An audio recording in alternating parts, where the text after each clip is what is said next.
नमस्कार विद्यार्थी मित्रांनो, मागील तासिकेमध्ये आपण पाठ 8वा गचक अंधारी या पाठाबद्दल माहिती बघत होतो। काही भाग आपला मागच्या पाठामध्ये झालेला आहे, त्याचा पुढचा भाग जो आहे तो आपल्याला पाहायचा आहे। पुस्तक काढायची आणि पान नंबर 34 हे उघडायचं आहे आणि पान नंबर 34 वर जे काही या पाठामध्ये सांगितलेलं आहे ते आपल्याला बघायचं आहे। सर्वांचं लक्ष पुस्तकामध्ये राहू द्या, मी वाचतो आहे आणि जे काही कठीण शब्द याच्यामध्ये आलेले आहे ते सुद्धा तुम्हाला सांगतो आहे। ठीक आहे, बघूया। रात्री सदाच्या गावालगतच्या परिसरात जोराचा वादळी पाऊस झाला होता। आता गावालगतच्या म्हणजे जवळच्या, परिसर म्हणजे आजूबाजूच्या भागामध्ये जोरदार असा पाऊस झाला होता। विजा कडाडल्या होत्या, गारपीट झाली होती आणि त्या तडाख्यात एक वाघ सापडला होता। तडाख्यात म्हणजे संकटामध्ये। आता पाऊस पडत होता, गारपीट होत होती, विजाही कडकडत होत्या आणि अशा वेळेस एक वाघ या संकटामध्ये सापडला। वाघांनी बाव चढून आपल्या जागेवरून पळ काढला होता। बाव चढून म्हणजे घाबरून। आता विजा कडकडत होता, पाऊस पडत होता, गारपीट होत होती आणि अशा वेळेस वाघ घाबरला आणि त्यांनी त्याच्या जागेवरून पळ काढला। कशासाठी पळ काढला असेल की आपण सुरक्षित ठिकाणी जाऊन राहावं, याच्यासाठी त्यांनी पळ काढला असायला पाहिजे।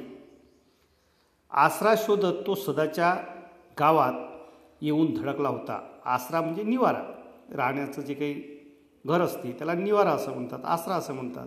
तर त्याच्यासाठी तो सदाच्या जवळच येऊन धडकला होता। पहाटेपर्यंत कुठेतरी आश्रय घेऊ नि झुंजूमुंजू होताच इथून निघून जाऊ। आता झुंजूमुंजू म्हणजे पहाटेचा कोवळा प्रकाश, म्हणजे थोडासा अंधुक प्रकाश। या वाघाला वाटलं की आपण आता आसरा घेऊ आणि थोडासा प्रकाश पडायला लागला तर आपण त्या ठिकाणाहून निघून जाऊ। या हिशोबाने वाघाने गावात जागा शोधण्याचा प्रयत्न केला। इकडे शोध तिकडे शोध करत त्याला एक पडके खिंडार दिसले। तर पडके खिंडार म्हणजे रिकामी विहीर किंवा मोठा खड्डा दिसला त्याला, म्हणजे पडलेलं घर असेल असं। आत जाऊन वाघ बाजूच्या भिंतीलगत उभा राहिला। ही सदाच्या घराच्या मागची भिंत होती, म्हणजे ज्या ठिकाणी हा वाघ उभा राहिला भिंतीच्या आडोशाने, त्याच्या पुढचं जे घर होतं ते कुणाचं होतं? सदाचं होतं। आणि या सदाच्या घराच्या मागच्या बाजूला हा वाघ आसऱ्यांनी त्या ठिकाणी थांबला होता। साहजिकच खिंडारात भिंतीशी उभा असलेल्या वाघाला सदाच्या घरातले बोलणे स्पष्ट ऐकू येत होते। आता त्या भिंतीपाशी उभा राहिला तर सदाच्या घरामध्ये जे काही बोलणं होत होतं ते बोलणं त्याला स्पष्ट ऐकू येत होतं। सदा विचार करत म्हणाला, बाबू, तुले म्या नेलं असतं, पण अंधार किती हाय, रातच हाय ना अजून। गजा उसळला। गजा म्हणजे त्याचं पोरगं। असू द्या, मी येतो। लेका, रस्त्यावर या वक्ती कोल्हा असते बरं। आता वक्ती म्हणजे वेळेला आणि कोल्हा म्हणजे कोल्हा असते बरं। असू द्या असं गजूनं त्याच्या वडिलाला सांगितलं। लहान लेकराले उचलून नेते म्हणतात तो। कोल्हा लहान पोरं जर दिसले तर त्याला उचलून नेतात असं त्याचे बाबा गजूला सांगत होते। नेऊ द्या, काही नाही, मी येतो, काही नाही होत, येतोच मी। त्यांनी हट्टाच धरला। तिकडे लांडगा येते मग इथून निसटला तर पुढे लांडगा येते. येऊ द्या, मी येतो. येतो म्हणजे येतो. यांनी अट्टहास धरला की नाही, तुम्ही मला किती भीती दाखवली तरी मी आता येणारच. पुढे जंगल लागते. जंगलात वाघ असते. या टायमाला म्हणजे वेळेला, या वेळेला जंगलामध्ये वाघ असते. असू द्या, काय भेव नोका दागू मले वाघा फागाचा. काय म्हणतो पोरग की मला वाघा बघायचं काही भेव दाखवू नका. ते ऐकून वाघ मनाशी म्हणाला. आता हे बोलणं त्याला ऐकू येत होतं वाघाला, आणि त्यांनी मनाशी ठरवलं लोयचं आटेल पोट्ट दिसून राहिलं. म्हणजे हे पोरग जे आहे हे लयच आटेल दिसून राहिलं, असा त्यांनी मनाशी विचार केला. कोणी? वाघानी. अन वाघानं खाल्लं तर तुले? सदानं म्हटलं, म्हणजे त्याच्या वडिलांनी म्हटलं त्याला, गजूला, जर वाघानी खाल्लं तुले तर? तसा गजा तोंड वेडावत म्हणाला.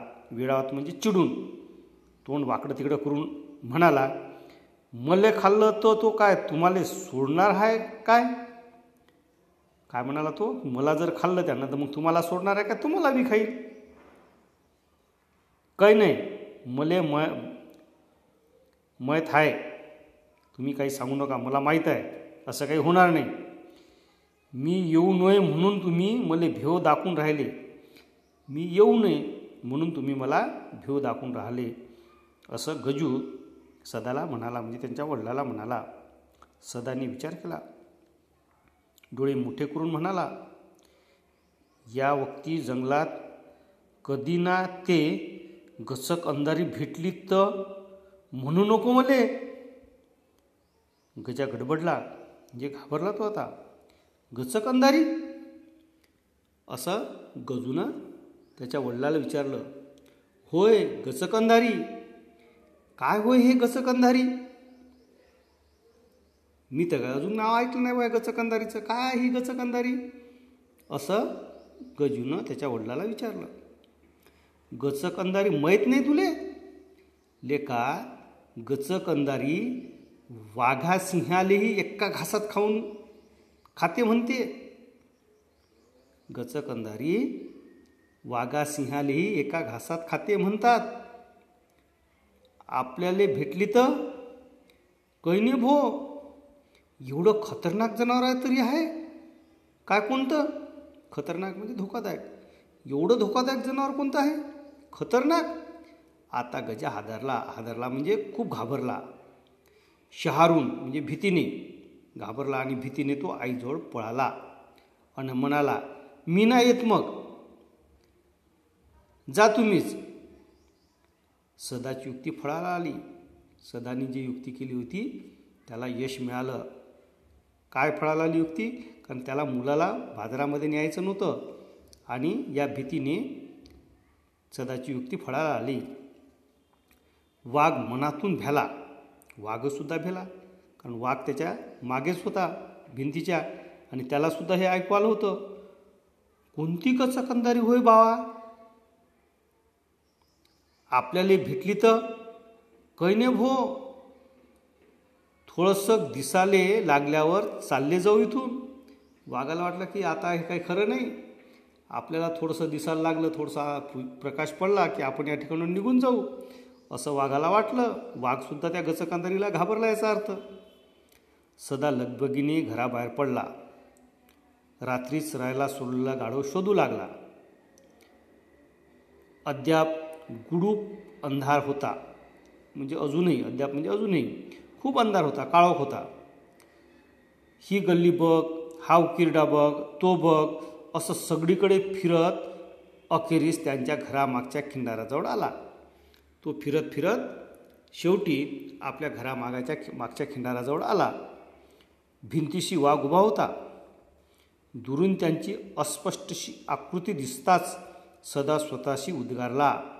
त्या वाघाची अस्पष्ट आकृती या सदाला दिसली, आणि तो स्वतःशीच म्हणाला, हाय सायचं, मी साऱ्या गावात पाहून राहिलो आणि हे गधडं पाहिलं तर इथं उभं. सदा तरातरा चालत आला. तरातरा म्हणजे जोराने, जलद गतीने. गचकन वाघाचा कान पकडला आणि टांग फेकून टपकन त्याच्या पाठीवर बसला. आता सदाला वाटलं की हा आपला गधच आहे, म्हणून तो पटपट तिथून आला आणि त्या वाघाचा कान पकडला.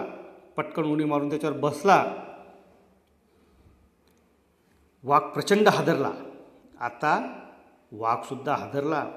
बापरे, हे गचक अंधारी आहे असं स्वतःशी म्हणताना त्याला हिव भरलं. थंडी वाजली. अरे बापरे, आता आपल्या पाठीवर गचक अंधारी बसली आहे असं त्याला वाटलं.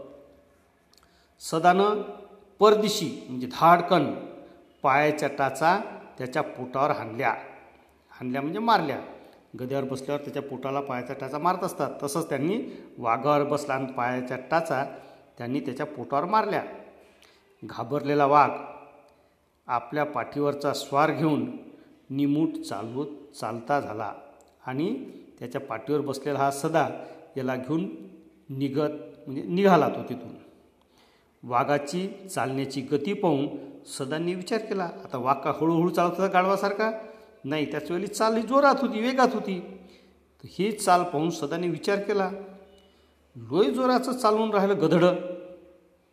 बरोबर आहे, रात्री सट खाल्लं वाटते यानं. चाल म्हणाले का, मलाही बरंच आहे. त्याला वाटलं की चालू दे, आता किती जोरात चालतं, मला काय पाठीवर काय याच्या वजन नाही आहे, मीच बसलेलो आहे, चालू द्या, बरं आहे. तिकडे गजा भेला. गजाला भीती दाखवली आणि तो भिला. आता अट्टालाच नाही राहता. आता काही थांबायचं नाही आपल्याला.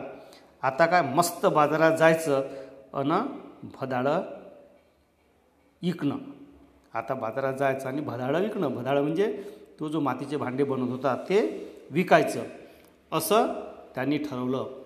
आता पहा, या भागामध्ये आपल्याला काही नवीन शब्द आलेले आहेत. की नवीन शब्द मी इथे फळ्यावर दिलेले आहे तुम्हाला. हे शब्द तुम्हाला आपल्या वहीमध्ये लिहून घ्यायचे आहे आणि आज जितका भाग झालेला आहे तो भाग 2 वेळा चांगला वाचायचा आहे. या कठीण शब्दाच्या व्यतिरिक्त आणखीन काही शब्द कठीण असेल तर ते सुद्धा तुम्हाला लिहून ठेवायचे आहे आणि मला व्हॉट्सअपवर पाठवायचे आहे.